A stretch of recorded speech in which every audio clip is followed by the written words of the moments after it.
Welcome to The Explainer. Today, we're diving into a story that is honestly as fascinating as it is deeply sobering. We're going to look at how one single, totally chance geological discovery didn't just create mountains of wealth, but practically engineered a whole century of systemic oppression. It's this massive collision of geology, raw capitalism, and empire playing out in the most dramatic way you could possibly imagine. So here's the core question we really need to unpack. How exactly did a child's pretty little marble lay the groundwork for a century of racial segregation? We're going to trace this crazy butterfly effect all the way from 1867 right up to the modern era. Because, we usually think of historical segregation as this purely political or social thing, right? But as we'll see today, over in southern Africa, it was fundamentally an economic strategy, and it was all built around shiny stones. Section 1. The Pretty Marble. All right, so our story actually kicks off in 1867 in a region called Greekaland. A kid is literally just playing with a milky white stone in the dirt and inadvertently sets off a massive global rush. Once that stone was finally identified as a massive rough diamond, it gets handed over to the colonial secretary, a guy named Richard Southey. And Southey makes this incredibly monumental declaration. He says, "Gentlemen, this is the rock on which the future success of South Africa will be built." I mean, wow. He instantly saw the sheer, unadulterated economic power of this find. He knew right then and there that the landscape of southern Africa, which up to this point was basically just farmland for European settlers, was about to transform into an absolute global economic powerhouse. But that really begs the question, right? When Southey says success, success for who? For white investors, colonialists, and workers? Oh, for sure. For them, it meant unprecedented, unimaginable wealth. But for Black Africans, that exact same success translated directly into systemic exploitation and massive land theft.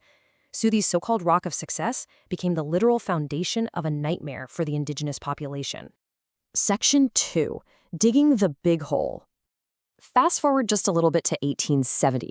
Thousands of prospectors have absolutely flooded into Kimberley, and they're digging a human-made crater so gigantically massive that people simply called it the Big Hole. And the sheer speed of this economic boom, it's honestly hard to even wrap your head around.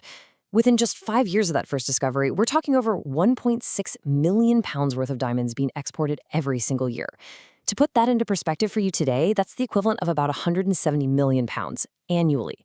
The sheer volume of cash just pouring into the region was completely transforming the local economy, basically overnight. But those independent prospectors, the guys just digging in the dirt with a shovel? Yeah. Their days were seriously numbered.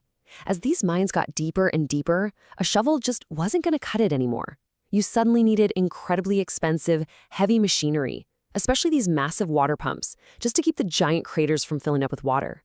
And this forced a massive, ruthless consolidation. Just look at the numbers. They tell the whole story. In 1871, there were 3,588 independent claims. By 1881, that number shrank to just 71. 71. The independent dreamers were totally pushed out, and all that immense wealth getting pulled from the earth was funneled right into the hands of a very few, very powerful corporations. Section 3. The De Beers Monopoly. And one of those powerful, incredibly consolidated hands belonged to a guy named Cecil Rhodes. He showed up in 1871 and got right to work systematically cornering the market on those essential water pumps, and then just ruthlessly buying out all his competitors. The end result? A staggering 90%.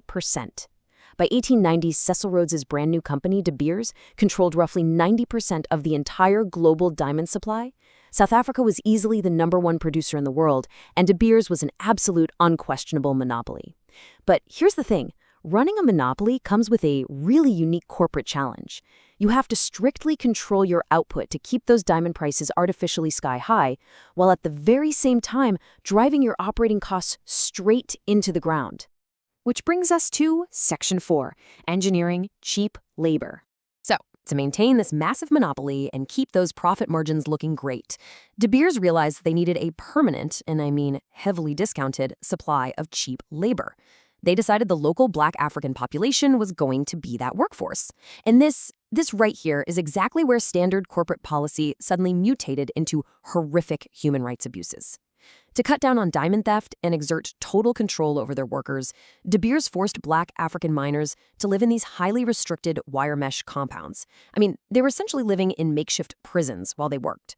But here is the absolutely crucial detail. White miners, totally exempt. They didn't have to deal with any of these restrictions. This corporate cost-cutting measure, which they conveniently justified as just security, became the very first physical step of racial segregation in the region. And we can't ignore the stark economic disparity that was engineered right alongside that physical segregation. On average, white miners were being paid 10 times more than their black counterparts. 10 times! And look, this wasn't some sort of accident. It was a highly deliberate, calculated corporate strategy to maximize capitalist returns by creating a strict, two-tiered society based entirely on race. Section 5. Legislating segregation.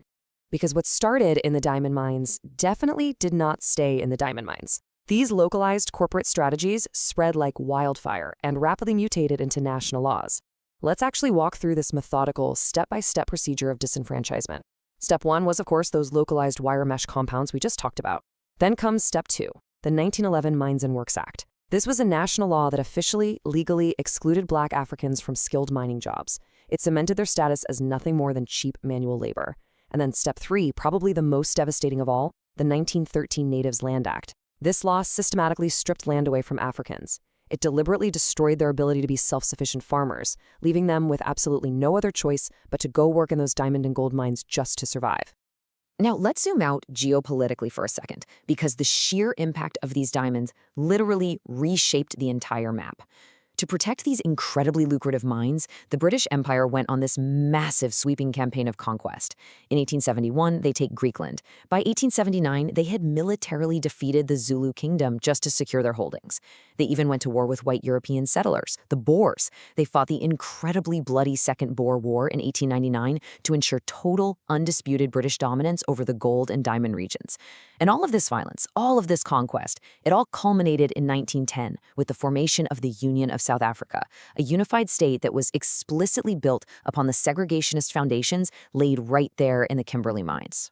Which brings us to the climax of our story today, and really the ultimate physical manifestation of all this exploited wealth. In 1905, miners discovered the Cullinan diamond. At over 3,000 carats, it was a genuinely staggering find. To this day, it remains the largest clear-cut diamond in the world. But, it wasn't just a big rock. It was the absolute ultimate prize of an empire that had conquered an entire region, destroyed indigenous self-sufficiency, and legally mandated racial segregation, all just to control the dirt that this stone was buried in.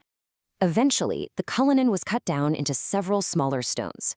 The largest one is the 530-carat Cullinan Eye, which you might know as the Star of Africa. Today, it sits perfectly nestled in the royal scepter of the British crown jewels, locked safely away in the Tower of London. So the next time you see images of that magnificent, sparkling stone, I want you to remember the true cost of its extraction. Think about the blood, the sweat, and the entire century of engineered racial segregation that was required just to put it there. Thanks for joining me on this explainer. Keep questioning the history behind the things that shine.